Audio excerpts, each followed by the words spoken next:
அல்லாஹுவையும் அணுகுகிறார்கள் என்பதில் இவர்கள் செய்கிற அடுத்த தவறு என்னவென்றால், ஒரு நிறுவனத்திலே பணியாற்றக்கூடிய ஒருவன் அந்த முதலாளியுடைய எல்லா கட்டளைகளும் அல்ல அதிகமான கட்டளைகளை புறக்கணிக்கிறான். அவருடைய கட்டளைகளை ஒழுங்காக செயல்படுத்தப்படவில்லை என்று சொன்னால் அந்த எஜமானை சந்திப்பதற்கு வெட்கப்படுகிறான். எந்த முகத்தை வைத்து அவரிடத்தில் முழிக்கிறது என்று கேட்கிறான். இதே போல ஒரு குடும்பத்தில் இருக்கக்கூடிய ஒருவன் தன்னுடைய தந்தையுடைய கட்டளைகள் அத்தனையும் புறக்கணித்து நடந்தால் அவனுக்கு ஒரு தேவை வரும் பொழுது தந்தையை அணுகுவதற்கு கூச்சப்படுகிறான். நம்ம தகப்பனுடைய சொல்ல ஒழுங்கா கேட்கலையே, அவருடைய கட்டளைகள் எல்லாம் புறக்கணித்திருக்கிறோமே, நம்ம எந்த முகத்தில் நம்முடைய தேவைகளை கேட்கிறது என்று அவனுக்கு சங்கடம் ஏற்படுகிறது. இது போலத்தான் அல்லாஹ்வை பற்றி மனிதன் நினைக்கிறான். ஏன்பா நீ அல்லாஹ்ட்ட உன்னுடைய கோரிக்கையை கேட்கலாமே, அல்லாஹ்விடத்தில் நீ முறையிடலாமே, உனக்கு வறுமை வந்தா அவன் தானே தீர்த்து வைப்பான், உனக்கு நோய் இருந்தால் அதை நீக்குமாறு அவன்கிட்ட கேட்கலாமே, அதை விட்டுட்டு வேற வேற இடங்கள்ல போய் ஏன் கேட்கிற அப்படின்னு கேட்டா, இல்ல நாங்க ரொம்ப பாவம் செஞ்சிட்டோம், நாங்க நிறைய தப்பு செஞ்சிட்டோம், அல்லாஹ்வுடைய கட்டளைகளை நிறைய நாங்க புறக்கணிக்கிறோம், ஒழுங்கா நாங்க தொழுகிறது இல்லை, நோன்பு வைக்கிறது இல்லை, நிறைய தப்பு தண்டாக்களை செய்கிறோம், எங்களுடைய வாழ்க்கையில் அல்லாஹ்வுடைய கட்டளைகளை நிறைய நாங்க புறக்கணிக்கிறோம். இவ்வளவு கட்டளைகளை புறக்கணித்த நாங்கள் அல்லாஹ்விடத்தில் கேட்டா அவன் எப்படி தருவான், அவங்கிட்ட எந்த முகத்தை கொண்டே நாங்க கேட்கிறது? இதை காரணமாக காட்டித்தான் இவர்கள் இடைத்தரகர்களை பிடிக்கிறார்கள். இதற்கு சில உதாரணங்களை எல்லாம் சொல்வார்கள். தந்தை ரொம்ப கோபமா இருக்கார், மகன் மேல நிறைய தப்பு செஞ்சுட்டான். அப்ப தந்தை கோபமா இருக்கும்போது என்ன பண்ணுவான், தாயுடைய சேனல்ல தந்தையை அணுகுவான். தாயிட்ட சொல்லி ஏதாவது இந்த பொருள் எனக்கு வாங்கி கொடுங்க, நீங்க தான் வாப்பாட்ட அத்தாட்ட சொல்லி வாங்கி தரணும் என்றெல்லாம் இவன் செஞ்ச தப்புக்காக வேண்டி அதை இன்னொரு ஆளுடைய ரெக்கமெண்ட்ல போனா தான் நடக்கும் அப்படின்னு நினைக்கிறான். ஆனால் அல்லாஹ்வை பொறுத்த வரைக்கும் இந்த மாதிரியான எண்ணம் கொள்வதும் தப்பு. ஏன்னா தப்பு செய்யாத மனுஷன் உலகத்தில் கிடையாதுங்க. முதல்ல விளங்கி கொள்ளணும், மனிதர்கள் யாரும் மலக்குகள் கிடையாது. எல்லா மனுஷனும் தப்பு தான் செய்யறான். நீங்கள் மகான் என்று நினைத்தால் அவரும் தப்பு செஞ்சவர் தான்.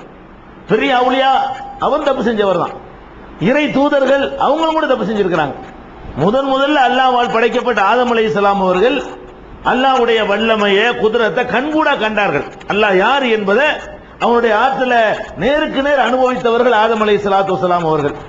அந்த ஆதம் அலைஹிஸ்ஸலாத்து வஸ்ஸலாம் அவர்கள் அல்லாஹ் சொல்லும் பொழுது என்னுடைய கையால் அவரை படைத்தேன் என்று சொல்கிறான். அவனுடைய சொர்க்கத்தில் அவரை குடியமர்த்தினார். வானவர்களை எல்லாம் அவர் பார்த்தாரு, பேசினார். இந்த மாதிரியான நெருக்கத்தை வைத்திருந்த ஆதம் அலைஹிஸ்ஸலாம் அவர்கள் ஒரு கட்டளையை மீறியதனால தான் வெளியேற்றப்பட்டார் என்பதை நம்ம தெரிஞ்சு வச்சிருக்கிறோம். ஒரே ஒரு கட்டளை மீறிட்டார். அசா ஆதமு ரப்பஹு ஃபகவா, ஆதம் இறைவனுக்கு மாறு செய்து விட்டார், அவர் வழிகட்டு போய்விட்டார் என்று திருமறை குர்ஆன்ல அல்லாஹ் சொல்லி காட்டுகிறான். அப்ப ஆதம் அலைஹிஸ்ஸலாத்துல இருந்து பெரிய பெரிய நபிமார்கள் வரைக்கும் கூட அல்லாஹ் சொன்ன கட்டளையை அப்படியே நிறைவேற்றினவர்கள் இருக்கிறார்களான்னு கேட்டா இல்லவே இல்லை. 100% ஒரு தப்பு கூட செய்யாம இருந்திருக்கிறார்கள் யாருமே கிடையாது. எல்லாமே அல்லாஹ்வுடைய கட்டளைகளை மீறக்கூடியவர்களாகத்தான் மனிதன் படைக்கப்பட்டிருக்கிறான். நபிகள் நாயகம் ஸல்லல்லாஹு அலைஹி வஸல்லம் அவர்கள் கூட சொன்னார்கள், குல்லு பனி ஆதம கத்தாவுன், ஆதமுடைய மக்கள் அத்தனை பேரும், அது மனிதர்கள் அனைவரும் தப்பு செய்கிறவர்கள் தான். ஹைருல் கத்தாயின தவ்வாபூன், இதுல சிறந்தவங்க யார் என்று கேட்டால் தௌபா செய்யக்கூடியவர்கள், மன்னிப்பு கேட்கக்கூடியவர்கள், தெரிந்து கொள்ளக்கூடியவர்கள் என்று நபிகள் நாயகம் ஸல்லல்லாஹு அலைஹி வஸல்லம் அவர்களும் சொல்கிறார்கள். அதனால் நம்முடைய வாழ்க்கையில நிறைய தப்பு செஞ்சு இருப்போம். எவ்வளவு பெரிய தப்பு செஞ்சாலும் நம்ம என்ன முடிவுக்கு வரணும்னு கேட்டா, தப்பு செஞ்சா வேற யார்கிட்ட 2 அல்லாஹ் இருந்தா இவனை விட்டு அவன்கிட்ட போயிடலாம். ஒரு முதலாளிகிட்ட நம்ம தப்பு செஞ்சிட்டோம்னா அவன் முகத்துல முழிக்காட்டி வேற ஒருத்தன் முகத்துல முழிக்கிறதுக்கு 1000 முதலாளி இருக்கிறான். அதனால நீ போட அவன்கிட்ட போய்க்கிறவான். அவன் சொல்லையும் கேட்கலன்னா இன்னொரு முதலாளி பார்த்துக்கலாம். அவன் சொல்லையும் கேட்காட்டி வேற ஒரு முதலாளி தேர்ந்தெடுத்துக்கலாம். ஒரு நாளைக்கு ஒரு முதலாளியை மாத்திக்கிற முடியும். ஆனா தப்பு செஞ்சிட்டீங்கன்னா இவன் வேணாம், வேற தப்பு இருக்கிறானா அவன்கிட்ட போயிருவோம். வேற இல்லையே, வேற ஒரு இறைவன் இருந்தா, வேற ஒரு கடவுள் இருந்தா நம்ம அங்க போய் யாரும் கேட்கலாம். இருக்கிற அந்த ஒருத்தனான்னு சொல்லும் பொழுது நீங்க தப்பு செஞ்சீங்கன்னா அவன்கிட்ட சரணடைவதை தவிர வேற என்ன வழி இருக்கிறது? அவங்கிட்ட விழுந்துட வேண்டியதான். போய் தப்பு செஞ்ச வாஸ்தவம் தான், யாரெல்லாம் தப்பு செஞ்சுட்டேன்னு போய் விழுந்துடும். எவ்வளவு பெரிய தப்பு செஞ்சாலும் பரவாயில்லை.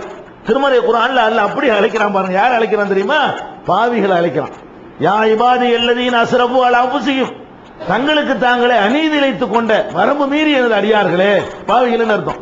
தப்பு செய்தவர்களே, குற்றம் இழைத்தவர்களே, தங்களுக்கு தாங்களே அநீதி இழைத்துக் கொண்ட எனது அடியார்களே, லா தக்னத்து மின் ரஹ்மத்தில்லாஹ், அல்லாஹ்வாகிய என்னுடைய அருளில் நம்பிக்கை இழந்து விடாதீர்கள்.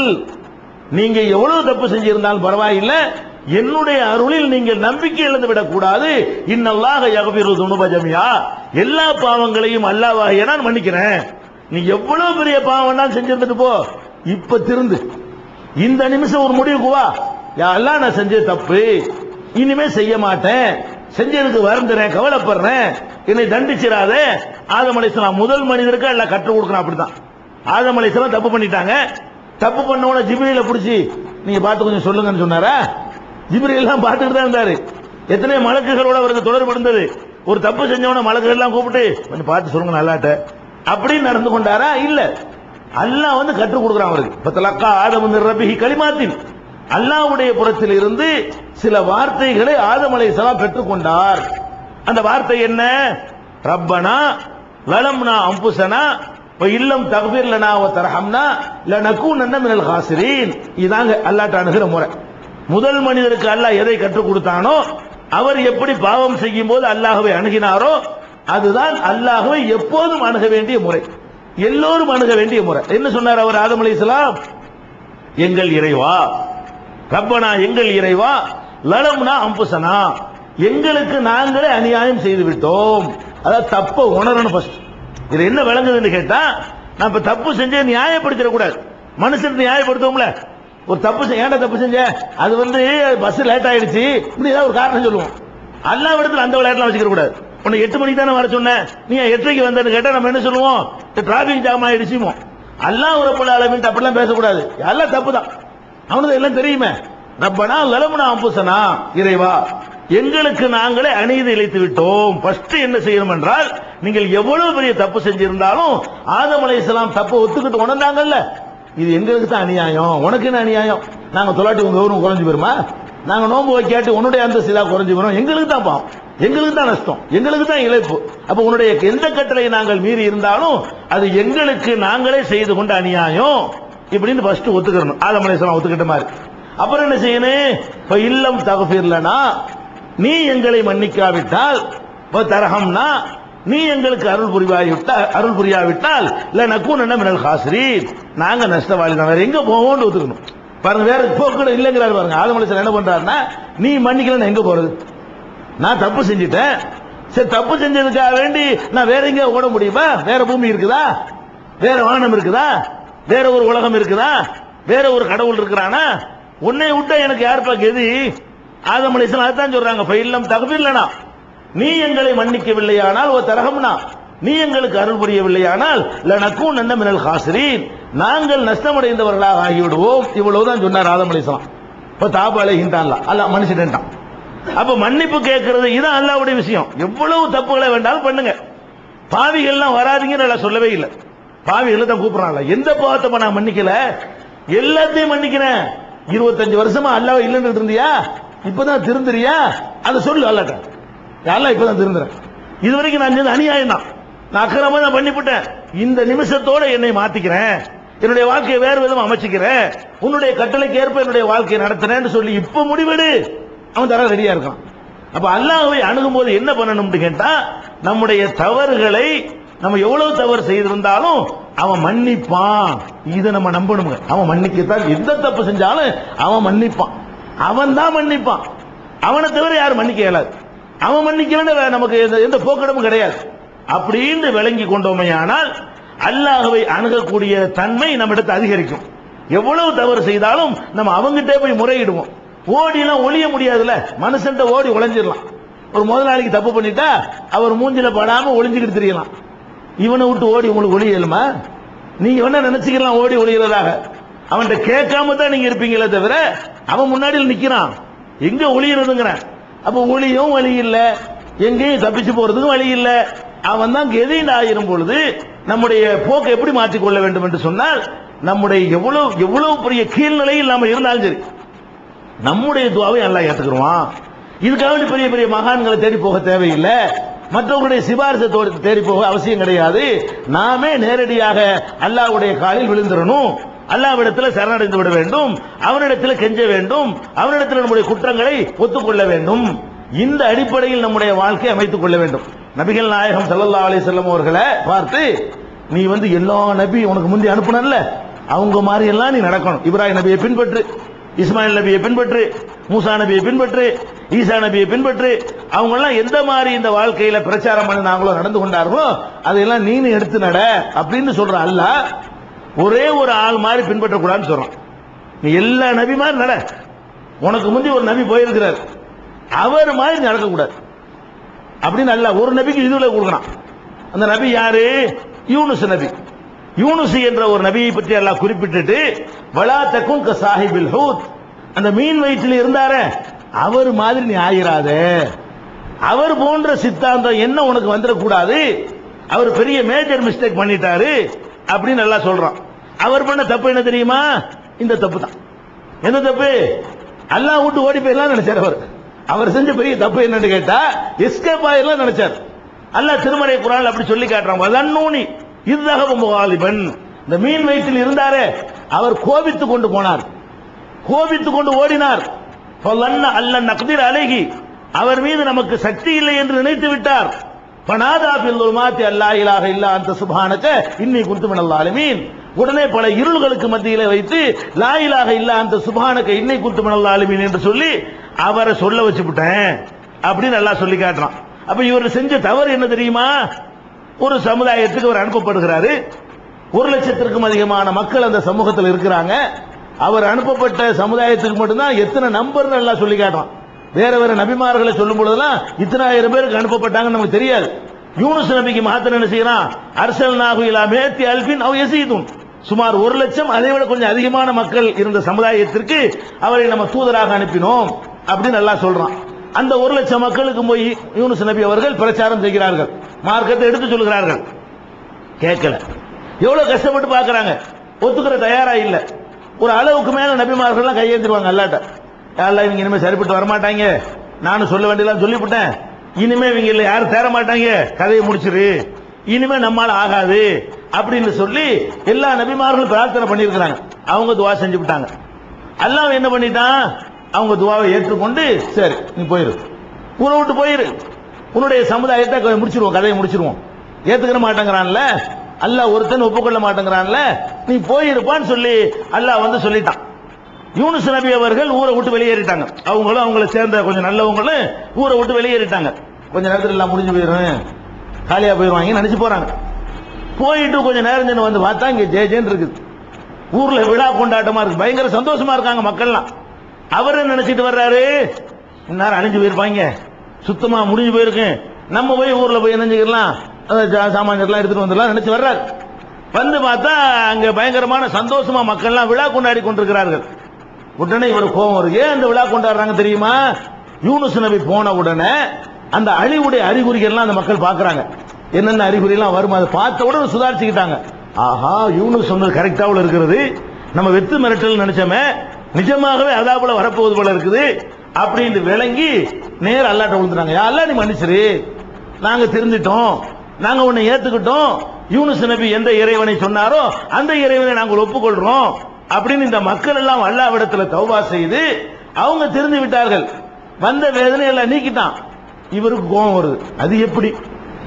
யூனுஸ் நபி கோபம் வருது, அது எப்படி? ஏன்ட்டு சொன்னியா இல்ல அழிக்கிறேன்னு சொல்லிவிட்டு அவங்க உசுரோட விட்டு வச்சிருக்கிற, நான் எந்த முகத்தை கொண்டு அங்க போறது அப்படி நினைத்து கொண்டு அதுதான் கோச்சிட்டு போனாராம். அல்லாஹ் குர்ஆன்ல சொல்றான், வதன்னூனி இzzஹப முகாலிபன், மீன் வயிற்றில் இருந்த யூனுஸ் கோபித்துக் கொண்டு போனார். யார்கிட்ட? என்னோட கோச்சிட்டு போறாரு. அப்ப அல்லாஹ் இங்க என்ன பார்க்கறான் தெரியுமா? யூனுஸ் நபியை பார்க்கல, அந்த சாதாரண மக்கள் கடைசி நேரத்தில் அழுது தௌபா செஞ்சாங்களா அதை பார்க்கறான். ஒரு நபி கேட்டாருன்னு கூட எல்லாம் முக்கியத்துவம் கொடுக்க மாட்டேங்கிறான். சம்பந்தப்பட்டவன் அழுது இருப்பது அப்புறம் என்ன இருக்குது? நபியை கேட்டுக்கிட்டுமே, நபியை அழிக்க சொல்லி கேட்கிறாரு.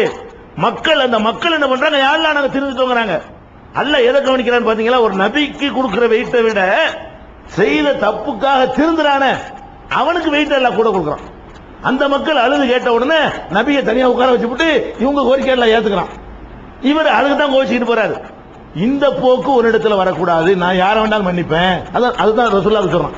ரசூல் ஸல்லல்லாஹு அலைஹி வஸல்லம் என்ன சொல்றான்னு கேட்டா, யூனுஸ் நபி மாதிரி நீ ஆயிடக்கூடாது, நான் நினைச்சா அபூ ஜஹல் கூட மன்னிப்பேன், நான் நினைச்சா அபூ லஹப் கூட நேர்வழி காட்டுவேன், உன்னை கொல்ல வந்தவனுக்கெல்லாம் கூட ஹிதாயத்தை கொடுப்பேன், நான் என்ன வேணாலும் பண்ணிட்டு இருப்பேன். நீ பாட்டுக்கு நான் சொல்றதை கேட்டுட்டு போகணுமே தவிர யூனுஸ் நபி அப்ஜெக்ஷன் பண்ணிட்டு போனாரே அந்த மாதிரி போயிடாது. யூனுஸ் நபியுடைய இந்த மனப்பான்மை உனக்கு வரக்கூடாது. அப்ப நம்ம என்ன பார்க்கிறோம் என்று கேட்டால், மன்னிக்கிறதுல அவன் ரொம்ப கடலா இருக்கான். எவ்வளவு பெரிய முக்கியமான ஆளு மன்னிப்புக்கு முட்டுக்கட்ட போட்டாலும் சரி அதை அவன் ஏத்துக்கிற தயாரா இல்ல. மன்னிக்க கூடாது, யாரெல்லாம் இவன் மன்னிச்சிடாத. அவ்வளவு நபிமார்களுமே முறையிடுறாங்க. இவன் மன்னிப்பு கேட்கறான் இருந்தான்ல பாப்பான். நீ கேட்கறியா அதை எவனாலும் தடுக்கல. லட்சம் பேர் போய் நின்று அல்லாட்ட யாரெல்லாம் இவன் மன்னிப்பை ஏத்துக்கிறாதே அப்படின்னு உங்க முறையிட்டாலும் முட்டுக்கட்ட போட்டாலும் நீ பாட்டு உட்காரு, நான் மன்னிக்கிறேன், என்னுடைய சாய்ஸ் அது, நான் தான் அதை மன்னிக்குவேன் அப்படின்னு அல்லாஹ் ரப்புல் ஆலமீன் அந்த மன்னிப்பை ஏற்றுக்கொள்ற காட்சியை பார்க்கிறோம். அப்ப இது என்ன விளங்குது என்று கேட்டால், ஒரு நபிமார்களுக்கு எதிராக செயல்பட்டவர்கள் கூட நபிமார்களுடைய பத்வாவுக்கு அவங்களுடைய பிரார்த்தனைக்கு எதிரான பிரார்த்தனைக்கு ஆளானவர்கள் கூட திருந்திட்டாங்கன்னு சொன்னா உடனடியாக அல்லாஹ் மன்னிக்கிறவனா இருக்கிறான். இந்த மக்களுக்கு மேல வேற என்னங்க இருக்குது? அலிவுடைய கடைசி கட்டத்தில் மன்னிப்பு கேட்கிறாங்க. அந்த அறிகுறி எல்லாம் வானமெல்லாம் மஞ்சள் கலர் ஆயிடுச்சு, என்னமோ அறிகுறி சொல்லிட்டு போயிருப்பார்ல, அதெல்லாம் பார்த்துப்பட்டு திருந்தினாங்க. அல்லாஹ் அதை மன்னிக்க தயாரா இருக்கிறான். அது மாதிரி அவரையும் மன்னிச்சான். அது ஒரு விஷயம். லவ்லா அன் ததாரகஹு நிஅமத்தும் மின் ரப்பிஹி லனுபித பில் ஆராய் வஹுவ மதுமூம். இந்த யூனுஸ் நபிக்கு என்னுடைய அருட்பார்வை மாத்திரம் கிட்டி இருக்காவிட்டால் இழிவு செய்யப்பட்ட நிலையில, கேவலமான நிலையில வெட்ட வழியில வீசி இருப்பான். எவ்வளவு கோபப்பட்டிருக்கான்னு பாருங்க. அல்லாஹ்வுக்கு எவ்வளவு கோபம் இருந்தால் இந்த வார்த்தையை சொல்லியிருப்பான். என்னுடைய அருளை நான் அவர் மீது சொரிந்த காரணத்தினால்தான் அவரை நான் மன்னிச்சனே தவிர இல்லைன்னா லேசான விஷயம் கிடையாது. ஏன் தீர்ப்புக்கு எதிர் தீர்ப்பு எழுதுறது, ஏன் தீர்ப்பை எதிர்த்து பேசுவது என்பது சின்ன மேற்று கிடையாது. அதையும் மன்னிக்கிறேங்கிறான். ஃபஜித்தபாஹு ரப்புஹு வஜஅலஹு மினஸ் சாலிஹீன். அவரை அல்லாஹ் தேர்ந்தெடுத்துக் கொண்டு நல்லடியார்களில் ஒருவராக ஆக்கிவிட்டான். இப்போ ஒரு நல்லடியார் யூனுஸ் நபி அல்லாஹ் மன்னிச்சுட்டான். அவர் ஏற்கனவே இருந்த அதே அந்தஸ்துக்கு போய்விட்டார். ஆனா நடந்த சம்பவத்தை சொல்லி இது மாதிரி நீ ஆயிராது என்று அல்லாஹ் ரப்புல் ஆலமீன் நபிகள் நாயகம் ஸல்லல்லாஹு அலைஹி வஸல்லம் அவர்களை எச்சரிக்கிறான். அப்ப யூனுஸ் நபி செஞ்ச அதையும் மன்னிக்க ரெடியா இருக்கிறான். நீ இவ்வளவு விவரம் தெரிஞ்சாலும் இப்படி செய்யலாமா, உன்னை மன்னிக்க மாட்டேன்னு நல்லா சொல்லியிருக்கலாம். மத்தவங்க கிடக்கட்டுப்பா, நீ எவ்வளவு விவரம் தெரிஞ்சாலும் உன் நபியா இருக்கிறீல, வகி வந்திருக்கல, நீ இப்படி போனீங்கன்னா உன்னை என்ன செய்யறது? அவர் என்ன பண்ணிட்டாரு? பயங்கரமான வார்த்தை அவருக்கு போட்டார். மீன் வயிற்றுல இருந்து கொண்டு லா இலாஹ இல்லா அன்த, யாரெல்லாம் ஒன்ன தவிர வணக்கத்துக்கு யார் இருக்கிறா? சுப்ஹானக, நீ தான் தூய்மையானவன். எங்கிட்ட எல்லாம் குறை கண்டுபிடிக்கலுமா? குறை உள்ளவன படைச்சு வச்சுக்கிறீங்களே, நாங்க இப்படித்தானே இருப்போம். சொல்றாரு சுப்ஹானக, நீ தான் தூய்மையானவன். எந்த குறையும் இல்லாம மறதி இல்லாம எல்லாம் பெர்ஃபெக்ட்டா போறாள் நீ தான். நாங்கள் தூய்மை இல்லாதவர்கள், நிறைய தப்பு செய்வோம். இன்னை குன்து மினல் ஸாலிமீன், நான் தான் அநியாயம் பண்ணிட்டேன், நான் தான் தப்பு பண்ணிட்டேன், இப்படி ஒரு வேலையை செஞ்சு விட்டனால அப்படின்னு சொல்லி அவர் கேட்ட உடனே அதுதான் பாக்குறான். என்ன தப்பு செஞ்சான்னு பார்க்க மாட்டேங்கிறான், எப்படி மன்னிப்பு கேட்கிறான்னு பாக்குறான். இவர் செஞ்ச தப்புல அல்லாஹ்வுக்கு பெருசா தெரியலங்க. யாரெல்லாம் உன்னை விட்டா யாருன்னு கேட்டா முடிஞ்சு வச்சு அவனுக்கு. அல்லாஹ் ரப்புல் ஆலமீனை பொறுத்த வரைக்கும் எவ்வளவு பயங்கரமான தப்புகளை செஞ்சிருந்தாலும் சரி, நாங்க எங்க போவோம், வேற யார்கிட்ட போய் கேட்போம்? உன்னை விட்டா எங்களுக்கு என்ன போக்கிடம் இருக்குது? இதை உணர்ந்து அழுது ரெண்டு சொட்டு கண்ணீரை விடு, அதுக்கப்புறம் கேட்கறது அவ்வளவு அங்கீகரிக்கப்படும். என்ன வேணாலும் நல்லா தருவான். எந்த ஒரு கோரிக்கையை முன்வைத்தாலும் பெரிய பெரிய மகான்கள் நினைக்கிறீங்களே, அவங்க பிரார்த்தனைக்கெல்லாம் மிஞ்சிய பிரார்த்தனையாக உங்களுடைய பிரார்த்தனை அமைந்து விடும். அப்ப அல்லாஹ்வை அணுகுவதற்கு முன்னாடி நம்ம என்ன பண்ணணும்னு கேட்டா, நமக்கு அணுக முடியும். அவன் அப்படி கொடூரமா ரஹ்மான், அவன் அளவற்ற அருளாளன். நம்ம எவ்வளவு தப்பு செஞ்சாலும் மன்னிக்க ரெடியா இருக்கான். ஒன்னே ஒண்ணு மன்னிக்க மாட்டான். அடியார்கள் சம்பந்தப்பட்ட தப்புகள் இருந்தால் அது அடியார்கள் மன்னிக்கணும். அதுக்கு பிராயச்சித்தம் நடிக்கணும். கடன் வாங்கி ஏமாத்திருந்தோம்னா, மோசடி பண்ணியிருந்தோம்னா சம்பந்தப்பட்ட மனுஷன்ட்ட போய் அந்த மோசடி பண்ணதுக்கு பிராயச்சித்தம் தேடணும். இல்லன்னா மன்னிப்பு கேட்டுக்கணும். தெரியாம மன்னிச்சுக்கப்பா, காசு இல்ல, ஒரு ரூபாய் 1000 ரூபாய் எடுத்துட்டேன், இப்போதைக்கு வசதி இல்ல, நான் நீ திருந்துட்டேன், அல்லாஹ் தந்தா உனக்கு திருப்பி தந்துடுறேன், இல்லாட்டி என்னை மன்னிச்சுக்க அப்படிங்கிற மாதிரி ஒரு பிராயச்சித்தம் தேடிக்கிட்டோம்னு சொன்னா மறுமையில மனிதனுடைய கேஸ் இருக்காது. ஆனா அல்லாஹ் விட்டு நீங்க மன்னிப்பு கேட்டீங்கன்னு சொன்னா இந்த உலகத்தில் அல்லாஹ் உங்களுடைய பிரார்த்தனைகளை ஏற்றுக்கொள்வதற்கு அது தடையா இருக்காது. அல்லாஹ் சொல்றான், லா தையஸு மின் ரௌஹில்லாஹ், அல்லாஹ்வுடைய அருளில் நீங்கள் நம்பிக்கை இழந்து விடாதீர்கள். இன்னஹு லா யயஸு மின் ரௌஹில்லாஹி இல்லல் கௌமுல் காஃபிரூன், காஃபிர்கள் தான் அல்லாஹ்வுடைய அருளில் நம்பிக்கை இழப்பார்கள். அதாவது இப்படி ஒரு மென்டாலிட்டி நமக்கு வந்தா நம்ம காஃபிரான். இந்த மென்டாலிட்டி அத போய் நான் எவ்வளவு தப்பு பண்ணிருக்கேன் எல்லாம் மன்னிப்பானா, இந்த முகத்தை வச்சு நல்ல கேட்க இயலுமானா காஃபிராயிட்டவன். அல்லாஹ் சொல்றான், அப்படி எனது அருளில் நம்பிக்கை இழந்தீங்க, நீங்க முஸ்லாமிய வட்டத்தில் இருக்க மாட்டீங்க. அல்லாஹ்வை நீங்க பயப்படுற பேர்ல அவனுடைய அருளை குறைச்சு மதிப்பிட்டீங்கன்னு வைங்க, நீங்க இஸ்லாத்தை விட்டு வெளியே போயிருவீங்க. அல்லாஹ் லா தையசு மின் ரௌஹில்லா, அல்லாஹ்வுடைய அருளில் நம்பிக்கை இழந்து விடாதீர்கள். இன்னஹு லா யயசு மின் ரௌஹில்லாஹி இல்லல் கௌமுல் காஃபிரூன், காபிரான நிராகரிப்பாளர்களான சமுதாயம் தான் அல்லாஹ்வுடைய அருளில் நம்பிக்கை இழப்பார்கள், மூமின்கள் நம்பிக்கை இழக்கவே மாட்டார்கள். அப்ப நம்ம அல்லாஹ்வுடைய அருள் நம்பிக்கை வைத்து நம்ம எவ்வளவு பெரிய பயங்கரமான வணக்கங்களே செய்யலையா, இன்னையிலிருந்து செய்யுங்க. இது வரைக்கும் பள்ளியாச பக்கம் வரலையா, கவலை இல்லை. இப்ப உட்கார்ந்து சும்மா தொழுது அழுதுட்டு அல்ல இத்தனை வருஷத்தை பாழாக்கிட்டேன், இன்னையில இருந்து இந்த அசர்ல இருந்து என்னுடைய வாழ்க்கையை நான் மாத்திக்கிறேன்னு சொல்லுங்க. அதுக்கெல்லாம் கொஸ்டினே வராது. அதெல்லாம் தூக்கி எரிஞ்சிருவான்ல, வா இன்னையில இருந்து வா, இப்ப நல்லா வர்றியா வா அப்படின்னு சொல்லக்கூடியவனா இருக்கிறான். நோன்பு வைக்கல 25 வருஷமும் நோன்பு இல்லையா, இப்பதான் தீனு பக்கம் வர்றீங்களா, எல்லாம் இந்த ரமலான்ல இருந்து ஒழுங்கா வச்சிடறேன், இது வரைக்கும் நிறைய தப்பு பண்ணி விட்டேன், அதுக்குள்ள மூத்தகையாத்து இருக்குது, என்னை பிடிச்சுக்கிட்டேன்னு சொன்னா எனக்கு தண்டிச்சு விடாதல்ல, உயிர் இருந்தா நான் கலா செஞ்சிடறேன் அப்படின்னு ஒரு முடிவை இப்ப எடுத்து பாத்தீங்கன்னா ரப்புல் ஆலமீன் அதை மன்னிக்க ரெடியா இருக்கிறான். அப்ப நன்மைகள் எல்லாம் நீங்கள் செய்யாதவர்களாக இருந்தாலும் தீமைகள் எல்லாம் செய்தவர்களாக இருந்தாலும் அல்லாஹ்வை அணுகுவதற்கு எந்த விதமான தடையும் கிடையாது. இந்த ஒரு விஷயத்தையும் அல்லாஹ்வுடைய விஷயத்தை நம்ம தெளிவாக புரிந்து கொள்ள வேண்டும். இதை புரிந்து நடப்பவர்களாக அல்லாஹ் நம் அனைவரை ஆக்கி அருள்வானாக. வாஹிர் தாவானா அல்ஹம்துலில்லாஹ்.